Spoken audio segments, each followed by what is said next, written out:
दी explainer video में आपका स्वागत है और आज हम रिकेप्स करने वाले हैं एक न्यू वीडियो।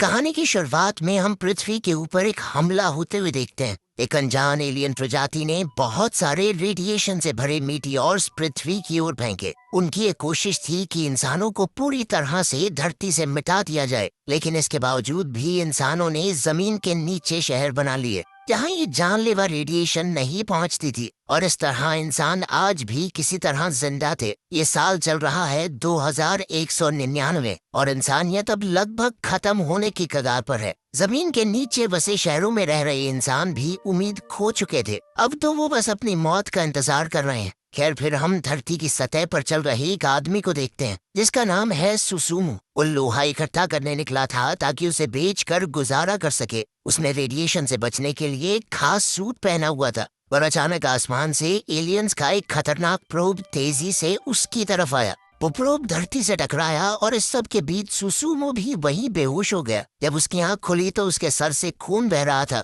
उसका हेलमेट भी गायब हो चुका था। वो धीरे धीरे खड़ा हुआ और उसने चलने की कोशिश की, पर उसका सर अभी भी घूम रहा था। तभी उसकी नजर एलियन प्रोब के ऊपर पड़ी। उसे उठाते ही वो एक बार फिर से बेहोश होकर जमीन पर गिर पड़ा। कुछ ही पलों में एक जहाज उसके पास उतरा। ये कैप्टन ओकीटा का ही जहाज था। जब उनकी टीम ने उस एलियन प्रोब की जांच की तो पता चला कि उसमें एडवांस टेक्नोलॉजी के ब्लूप्रिंट्स थे, मगर वो टेक्नोलॉजी उनसे कहीं आगे है, वो उसे समझ नहीं सकते। इसके बाद ओकीटा को बताया गया कि जो आदमी इस प्रोब के साथ मिला है उसके अंदर रेडिएशन बहुत ज्यादा है। एक क्रू मेंबर ने तो कहा कि उसके बचने की कोई उम्मीद नहीं है। अगर जब वो बात कर ही रहे थे तो अचानक से सुसुमू कमरे में घुस आया और जोर जोर से चिल्लाने लगा। वहाँ मौजूद डॉक्टर्स और गार्ड्स ने उसे रोकने की कोशिश की। सुसुमू ने ओकीटा पर इल्जाम लगाया कि पिछली लड़ाई में तुमने मेरे भाई के जहाज को ढाल की तरह इस्तेमाल किया और खुद वहाँ से दुम दबा के भाग गए। दरअसल कुछ समय पहले सुसुमू का भाई कमांडर कोडी अपनी बैटलशिप में दुश्मनों से लड़ रहा था। उनके दुश्मन हैं गमालाज नाम के ताकतवर एलियंस, और अब धीरे धीरे इंसान अपनी हार की ओर बढ़ रहे थे। इस मुश्किल घड़ी में कमांडर कोडी ने अपनी जान की कुर्बानी देने का फैसला किया ताकि उसके बाकी साथी बचकर भाग सके। कैप्टन ओकीटा ने कहा कि हम आपको अकेला छोड़कर नहीं जाएंगे, लेकिन कोडी ने उनकी बात नहीं सुनी। जल्द ही उसका जहाज धमाके में उड़ गया। उसने अपनी शहीदी दी ताकि उसके दोस्त वहां से बचकर भाग सकें। अब शिप में गुस्साया हुआ सुसुमू अचानक से ओकीरा की तरफ बढ़ा। उसने कहा कि तेरी वजह से मेरे भाई की मौत हुई। वो उस पर हमला करने ही वाला था कि तभी यूकी नाम की एक क्रू मेंबर ने उसे थप्पड़ मार दिया। इसके साथ ही गार्ड्स उसे पकड़ कर ले गए। उसके जाने के बाद डॉक्टर ने इस सब के लिए ओकीटा से माफी मांगी। तब ओकीटा ने पूछा कि ऐसा कैसे हो सकता है, इतनी भयानक रेडिएशन में रहकर सुसुमू जिंदा कैसे बच गया? अगर इसका जवाब तो किसी के पास भी नहीं था। थोड़ी देर बाद ओकीटा ने एक बड़े जनरल से इस बारे में बात की। जनरल का मानना था कि उन्हें कुछ चुनिंदा लोगों के साथ धरती छोड़कर चले जाना चाहिए, किसी और प्लैनेट के ऊपर, लेकिन ओकीटा इस बात से सहमत नहीं था। उसने कहा कि अगर बचाना ही है तो अमीरों और नेताओं को शामिल नहीं करना, बल्कि सिर्फ जवान और काबिल लोगों को बचाना है, ताकि कम से कम इंसानियत के पास कोई उम्मीद तो हो। इसके बाद जनरल ने सबको इंसानों के आगे के प्लान के बारे में बताया। दरअसल जो एलियन प्रोब उन्हें मिला था वो स्कैंडर नाम के ग्रह से आया है। वहाँ के लोगों के पास ऐसी टेक्नोलॉजी है जिससे रेडिएशन को पूरी तरह से खत्म किया जा सकता है। इसके साथ साथ उस प्रोब में स्कैंडर ग्रह तक पहुंचने के पूरे कोऑर्डिनेट्स भी थे। अब सरकार ने फैसला किया कि वो अपना आखिरी बचा जहाज वहां भेजेंगे ताकि उस टेक्नोलॉजी को यहाँ लाया जा सके। अगर जनता ने इस फैसले का विरोध किया, उन्होंने कहा कि अंतरिक्ष में इतनी दूर हम जा भी सकेंगे। इस पर जनरल ने कहा कि इतनी जानकारी मैं आप लोगों को नहीं दे सकता, लेकिन हमारे पास एक टेक्नोलॉजी है जो शायद जहाज को तेजी से वहां पहुंचा सकती है, क्योंकि अब स्कैंडर ही उनकी आखिरी उम्मीद है। इस बेहद जरूरी मिशन पर जाने के लिए सरकार को वॉलंटियर्स की जरूरत थी। इसमें सुसुमू ने भी अपना नाम दर्ज करवाया तो डॉक्टर उसे जिंदा देखकर हैरान रह गई। उसने डॉक्टर से कहा कि जल्दी से टेस्ट करो और लोग भी लाइन में। असल में सुसुमू पहले भी फौज में था और अब वो फिर से अपनी जान को जोखिम में डालने के लिए आ गया था। उसके पिछले एक्सपीरियंस को देखकर डॉक्टर दंग रह गई। खैर, बाद में जब वो बेस पर पहुंचा तो उसकी मुलाकात यूकी से हुई। यूकी उसे देखकर दंग रह गई। उसने पूछा कि तुमने वॉलंटियर क्यों किया? तुम तो कमांडर ओकीटा से नफरत करते हो ना, ये उनका ही जहाज है। पर सुसुमू ने मुस्कुरा कर बात टाल दी। यूकी ने पूछा कि आखिर तुम करना क्या चाहते हो, अगर कुछ गड़बड़ की ना तो। इससे पहले सुसुमू जवाब दे पाता अलार्म बज गया। वो तुरंत ब्रिज की तरफ भागा और यूकी को अपनी जगह पर जाने का ऑर्डर दिया। यूकी ने उससे कहा कि तुम मुझे ऑर्डर देने वाले होते कौन हो। तब सुसुमू ने बताया कि मैं तुम्हारा नया स्क्वाड्रन लीडर हूँ। गमालास की एक जोरदार मिसाइल उनकी तरफ बढ़ रही थी। ये देखकर ओकीटा ने हथियार लॉन्च करने का ऑर्डर दिया। उसी वक्त सुसुमू और बाकी सब काम पर लग गए। ओकीटा को एहसास हुआ कि उनका बच पाना मुश्किल है, इसीलिए उसने कहा कि वेव गन को इस्तेमाल करो। उसके एक फौजी ने उसे याद दिलाया कि सर इसे टेस्ट नहीं किया गया है, लेकिन फिर भी उन्होंने उसे इस्तेमाल करने का फैसला किया। साथ ही कहा कि इसे फुल पावर पर चलाना। जैसे ही वेव गन को फायर किया गया, इतना जबरदस्त धमाका हुआ कि धरती पर मौजूद कंट्रोल टीम की भी सांसें सूख गई। कुछ पलों के लिए यमाटो जहाज गायब हो गया था, पर अचानक ही वो मॉनिटर्स पर फिर से दिखाई देने लगा। ओकीटा ने स्क्रीन पर आकर जनरल से बात की। ओकीटा ने कहा कि वेव गन फायर करने से दुश्मनों को उनकी जगह का अंदाजा हो गया होगा, लेकिन उनके पास कोई दूसरा चारा नहीं था। फिर जनरल ने पूछा कि जहाज सही है, आगे बढ़ सकते हो। ओकीटा ने कहा कि अगर दुश्मनों के दोबारा हमला करने से पहले सोलर सिस्टम से बाहर निकल गए तो ये जहाज काम कर सकता है। वहीं दूसरी ओर जहाज में सुसुमू की मुलाकात शीमा से हुई और वो दोनों बातचीत करने लगे। जल्द ही पिछले युद्ध में सुसुमू के साथ रहे फौजी भी वहां आ गए। वो एक बार फिर से सुसुमू के साथ काम करके बेहद खुश थे। तभी एक फौजी ने इस खुशी के मौके के लिए शराब की बोतल निकाली। इसी दौरान हम यूकी को देखते हैं जो एक टेबल पर अकेली बैठी थी। वो इस बात से चिड़ी हुई थी कि सब लोग सुसुमू को इतनी तवज्जो दे रहे हैं। जब उन्होंने यूकी को भी अपने साथ शामिल होने के लिए बुलाया तो वो भड़क गई। उसने गुस्से में सुसुमू से पूछा कि अगर पहले फौजी थे तो इतने साल से कहाँ थे तुम और लौट कर क्यों आए हो। उसने सुसुमू को डरपोक कहकर बुलाया। तुम्हारे भाई ने सबको बचाने के लिए अपनी जान दी और वहीं तुम फौज छोड़कर डरकर भाग गए। इस बात से गुस्सा होकर एक फौजी यूकी की तरफ बढ़ा, लेकिन यूकी ने उसे एक ही मुक्के में बेहोश कर दिया। जल्द ही ओकीटा ने सभी क्रू मेंबर्स को सोलर सिस्टम से बाहर जाने के लिए तैयार होने को कहा। जल्द ही स्पेस बैरियर को तोड़ते हुए जहाज सोलर सिस्टम से बाहर निकल गया। आखिरकार वो अपने मंजिल तक पहुंच चुके थे और उनके जहाज को भी कोई नुकसान नहीं हुआ, पर उनकी ये खुशी ज्यादा देर तक टिक नहीं पाई। जल्द ही गमालाज उनके ऊपर हमला करने आ पहुंचे। सुसुमू ने फिर से वेव गन इस्तेमाल करने का हुक्म दिया, लेकिन कुछ फौजियों ने उसे बताया कि वेव गन को दोबारा से इस्तेमाल करने में टाइम लगता है। ओकीटा ने कहा कि उसे चार्ज होने में 20 मिनट और लगेंगे। तब तक उसने सुसुमू से कहा कि जल्दी से दुश्मन के इंजनों पर हमला करो ताकि वो हमारा पीछा न कर सके। फिर सुसुमू ने ब्लैक टाइगर्स नाम के क्रू को ऑर्डर दिया, लेकिन यूकी पहले ही एक जहाज लेकर गमालास का मुकाबला करने जा पहुंची थी। बाहर यूकी ने उन पर हमला बोल दिया और उन्हें काफी समय तक रोक कर रखा, पर जब सुसुमू ने उससे बात करने की कोशिश की तो पता चला कि उसके जहाज पर जो हमला हुआ था उसके बाद वो बेहोश हो चुकी है। आखिरकार उसे होश आया और उसने बताया कि मलबे ने उसके इंजन्स को बर्बाद कर दिया है। यूकी ने कहा कि वो उनके साथ नहीं आ पाएगी, इसीलिए तुम लोग मुझे यहीं छोड़कर आगे बढ़ जाओ। लेकिन सुसुमू को ये गवारा नहीं था। उसने एक नया जहाज निकाला और यूकी की ओर निकल पड़ा। वो उसके जहाज तक पहुंचा और यूकी से कहा कि मेरे इशारे पर कूद जाना। उसी समय हम देखते हैं कि एक बहुत बड़ी फौज उनके जहाज की तरफ बढ़ रही थी। ओकीटा ने कहा कि जल्दी से उनके ऊपर हमला करो। इधर सुसुमू यूकी के बेहद करीब पहुंच गया और इशारा मिलते ही वो उसके जहाज पर कूद गई।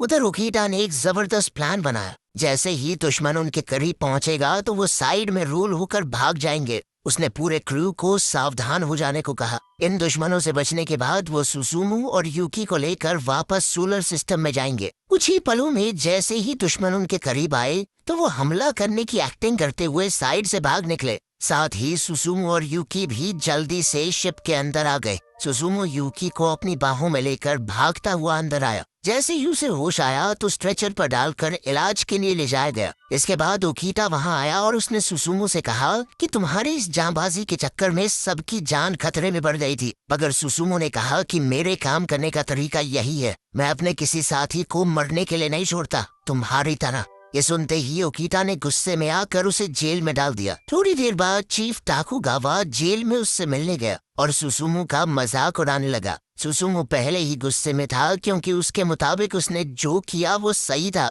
उसे देखकर टाकुगावा ने कहा कि ओकीरा भी अपनी जवानी में तुम्हारे जैसा ही था। उसी समय डॉक्टर वहां आ गई और सुसुमो ने यूकी की तबीयत के बारे में पूछा। डॉक्टर ने कहा कि अब वो खतरे से बाहर है। फिर वो तीनों साथ में शराब पीने लगे। तब डॉक्टर ने सुसुमो को बताया कि पिछले युद्ध में ओकीरा को एक बहुत ही मुश्किल फैसला लेना पड़ा था। असल में ओकीरा का बेटा भी उस युद्ध में शामिल था। उसका जहाज और पूरा क्रू कभी वापस ही नहीं लौटा। खैर थोड़ी ही देर में ओकीरा ने ऐलान किया कि वो सोलर सिस्टम से निकलने वाले हैं। अब वो एक ऐसी जगह पहुंचने वाले हैं जहां आज तक कोई इंसान नहीं पहुंचा। शायद वो धरती के लोगों से संपर्क भी न कर पाए। इसीलिए उसने पूरे क्रू को आखिरी बार परिवार वालों से बात करने को कहा। सबने बारी बारी से फोन किया और अंत में सुसुमो की बारी आई। उसे जेल से बाहर निकाल कर कम्युनिकेशन रूम में ले जाया गया। उसी समय यूकी कमरे से बाहर आई तो सुसुमो ने उससे पूछा कि तुम ठीक तो हो ना। मगर यूकी अब भी उस पर काफी गुस्सा थी। उसने कहा कि वो इस मिशन को जोखिम में डालने की बजाय मरना पसंद करती।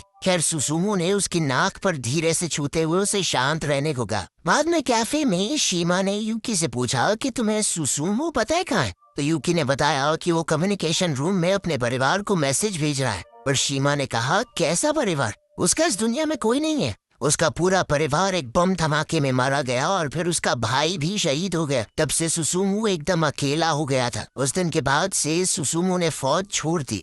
वहीं दूसरी तरफ सुसुमो मैसेज रूम में बिल्कुल अकेला बैठा था। पर अगर वो मैसेज भेजता भी तो किसको। आखिरकार उसका समय खत्म हो गया। अब उनका क्रू सोलर सिस्टम से बाहर जाने ही वाला था कि अचानक उन्हें पास में गमालास का एक लड़ाकू जहाज दिखाई दिया। उन्होंने देखा कि वो हमला नहीं कर रहा तो ओकीटा ने कहा कि इस जहाज को अंदर लेकर आओ ताकि उसकी जांच की जा सके। बाद में ओकीटा का मेडिकल टेस्ट हुआ तो डॉक्टर ने खुलासा किया कि आपकी बीमारी और बढ़ चुकी है। अब उसके पास ज्यादा समय नहीं बचा। वहीं दूसरी ओर बाकी का क्रू जहाज की जांच कर रहा था। अचानक उसका एलियन पायलट जिंदा हो गया और उसने हमला बोल दिया। मगर उसने साटो नाम के एक आदमी को अपने वश में कर लिया। फिर उस एलियन ने बताया कि मेरा नाम डेस्ला है। सुसुमो ने उससे पूछा कि तुम लोग धरती पर हमला क्यों कर रहे हो। तो डेस्ला ने हंसते हुए कहा कि हम धरती के ऊपर हमला नहीं कर रहे, बस इसे पहले से बेहतर बना रहे हैं। उसी पल यूकी अंदर आई तो सुसुमो ने साटो को अपनी स्टन गन से शूट कर दिया। जिसके बाद एलियन ने तुरंत साटो का शरीर छोड़ दिया। इसके बाद वो सब कैफेटेरिया में इकट्ठा हुए और साटो दर्द से करा रहा था। इसे देखकर बाकी सब हंसने लगे। खैर बाद में सुसुमो ओकीटा से बात करने पहुंचा। ओकीटा ने उससे पूछा कि क्या वो अगला कैप्टन बन सकता है। असल में मामारू अगला कैप्टन बनने वाला था, मगर अब वो चाहता था कि सुसुमो कैप्टन बने। लेकिन सुसुमो ने इसके लिए साफ इनकार कर दिया क्योंकि वो ओकीटा के हिसाब से काम तो नहीं कर सकता। तब ओकीटा ने उससे कहा कि तुम्हारे जैसे मन में आए वैसे करना। फिर ओकीटा ने अपना रेडियो उठाया और ऐलान किया कि अब से सुसुमो अगला कैप्टन होगा। फिर अचानक से गमालास का हमला हुआ और पूरा क्रू उनका जवाब देने के लिए तैयार हो गया। उसी वक्त वो एलियन शिप चमकने लगी।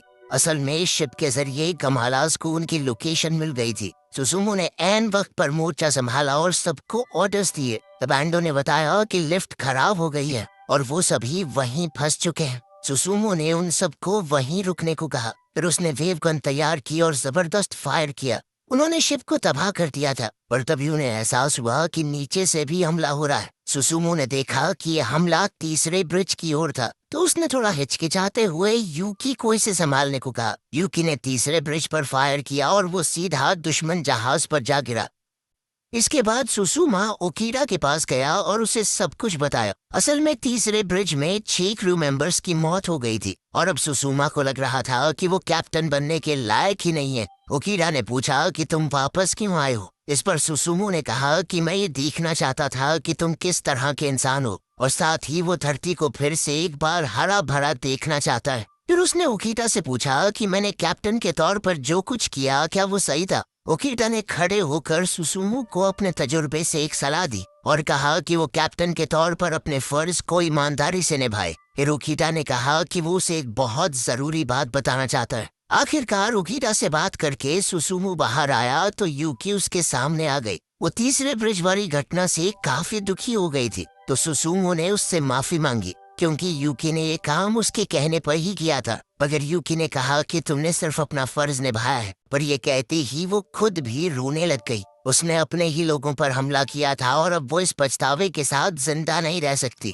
सुसुमो ने तुरंत उसे गले लगा लिया और फिर दोनों ने एक दूसरे को चूम लिया। तभी अचानक अनाउंसमेंट हुई कि जहाज जल्दी ही सोलर सिस्टम से बाहर जाने वाला है। कुछ ही पलों में उन्हें अपनी मंजिल इस्कैंडर दिखाई देने लगी, मगर उनकी खुशी ज्यादा देर तक नहीं टिकी। अचानक इस्कैंडर से एक मिसाइल बड़ी तेजी से उनकी ओर बढ़ रही थी, और तो और उनकी वेव गन भी अभी चार्ज नहीं थी। अचानक वो मिसाइल 4 हिस्सों में बट गई तो सुसुमो ने सारी बंदूकें एक साथ चलाने का हुक्म दिया। पूरे क्रू ने एक साथ हमला बोल दिया, पर ये भी काफी नहीं था। सुसुमो ने एक बार फिर से सोलर सिस्टम में वापस जाने का फैसला किया, लेकिन ऐसा करने के बाद वो इस्कैंडर से दोबारा दूर हो गए। बाद में जब उन्होंने मिसाइल की जांच की तो समझ आया कि ये गमालास की मिसाइल थी। पूरे क्रू को लग रहा था कि ये एक जाल है। इसी दौरान सोनाटा ने कहा कि इस कैप्सूल में रेडिएशन जैसा कुछ नहीं था, उनके अंदर सिर्फ कहीं की लोकेशन है। सुसुमो ने कहा कि हमें इस लोकेशन पर जाना चाहिए। अगर ये कोई जाल होता तो इस्कैंडर पर पहुंचने के बाद दुश्मन हमारे ऊपर हमला करते, ताकि हम कहीं भाग भी ना पाए। पहले करके क्या फायदा? शायद इसके पीछे कोई कारण होगा कि गमालास सुसुमो की टीम को वहां पहुंचने नहीं देना चाहते। अब सुसुमो ने सबको इकट्ठा करके आगे के प्लान के बारे में सोचना शुरू किया। उसने अलग अलग टीम्स बनाकर सबको टारगेट की लोकेशन दे दी। फिर उसने रेडियो से मैसेज भेजकर ऐलान किया कि वो सब जल्द से जल्द इस्कैंडर प्लैनेट पर लैंड करेंगे। हमें जो मैसेज मिला है हो सकता है कि वो एक जाल हो, पर अगर ये सही निकला तो धरती को बचाया जा सकता है। सुसुमो ने अपने क्रू की हौसला अफजाई की और पूरे जोश से लड़ने को कहा। इसके बाद पूरी टीम काम पर जुट गई। सुसुमो खुद भी एक जहाज लेकर इस्कैंडर की ओर निकल पड़ा। फिर वो जैसे ही लैंड होने वाला था तो उसे जमीन पर काफी मिसाइल्स दिखाई दी, पर जल्द ही उसका क्रू भी वहां आ पहुंचा। सुसुमो की टीम पर जोरदार हमला हुआ, पर उन्होंने भी मुंह तोड़ जवाब दिया। आखिरकार वो कोऑर्डिनेट्स की जगह पर पहुंच ही गए, मगर उसी पल एलियंस ने उन पर भयानक हमला कर दिया। दोनों दुश्मनों के बीच धुआंधार गोलीबारी शुरू हो गई। कीटो नाम के एक पायलट को गोली लग गई, पर उसने फिर भी उन दुश्मनों का सामना किया ताकि बाकी लोग आगे जा सके। फिर कुछ क्रू मेंबर्स बताई गई लोकेशन पर पहुंचे, जहां उन्हें इस्कैंडर मिला। तभी एक चमकदार रोशनी निकली। जैसे ही यूकी ने उसे छुआ तो वो उसके वश में आ गई। उसी समय सुसुमो को ओकीटा के साथ हुई बातचीत याद आई। असल में ओकीटा ने उसे बताया था कि रेडिएशन को ठीक करने वाली पूरी कहानी झूठी है। असल में तो उन्हें सिर्फ कोऑर्डिनेट्स और टेक्नोलॉजी मिली थी। सच तो ये था कि ये कहानी सुसुमो की वजह से बनाई गई थी। वो इतनी ज्यादा मात्रा की रेडिएशन के बाद भी जिंदा बच गया था, जिससे सबकी उम्मीद जाग उठी कि रेडिएशन को मिटाया जा सकता है, और शायद इस कैप्सूल को भेजने वाले इसका राज जानते हैं। तभी यूकी ने उस चीज के वश में आकर एक मैसेज दिया। उसने बताया कि गमालास और इस्कैंडर एक ही प्रजाति के एलियंस हैं। असल में एलियंस का ग्रह खात्मे की कगार पर था, इसीलिए उन्होंने धरती को अपने नए ग्रह के तौर पर चुना। मगर इसके लिए उन्हें सभी इंसानों को मिटाना होगा। मगर सभी एलियंस इस फैसले से सहमत नहीं थे। इस्कैंडर ग्रुप के एलियंस इसके खिलाफ थे, इसीलिए उन्हें जेल में डाल दिया गया। तब इस्कैंडर वालों ने ये खुफिया कैप्सूल धरती पर भेजा। ऐसा तो कोई डिवाइस नहीं था जो रेडिएशन को पूरी तरह से मिटा सके, मगर अब यूकी ये काम कर सकती थी। सुसुमो के ऊपर रेडिएशन का असर न होने की वजह भी ये कैप्सूल ही था। तभी अचानक यूकी के शरीर से धमाकेदार ऊर्जा निकली, जिससे वहां की सारी रेडिएशन मिट गई। इसके बाद उन्होंने बिना मास्क के सांस ली तो उन्हें कोई भी नुकसान नहीं पहुंचा। उसी पल यूकी के शरीर से वो ऊर्जा बाहर निकल गई और वो वहीं बेहोश हो गई। अब उनका क्रू आगे बढ़ा, पर एक बार फिर से गमालास ने उन पर जबरदस्त हमला कर दिया।